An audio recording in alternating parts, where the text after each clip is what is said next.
প্রধানমন্ত্রী তারেক খালেদা জিয়ার মার্কা, 3 বারের প্রধানমন্ত্রী, বাংলাদেশের প্রথম মহিলা প্রধানমন্ত্রী এবং তারেক জিয়ার মার্কা এবং আর মীর হালাল মোহাম্মদ নাসিরউদ্দিন মীর হালাল মার্কা।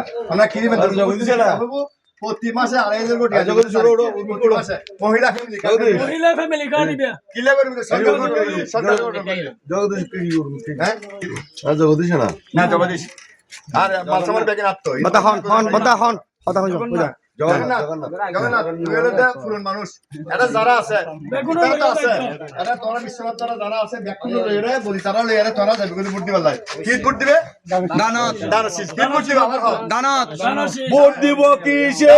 দানের শীষে ভোট দিব কিসে? দানের শীষে 12 তারিখ সারা দিন শীষে ভোট দে। নতুন প্রজন্মের প্রথম ভোট, শীষে ভোট কে হোক তারুণ্যের প্রথম ভোট। শীষে ভোট হোক বলি যাই তো কেন আগে দেখেন জাকির বদ্দা সবাই আছে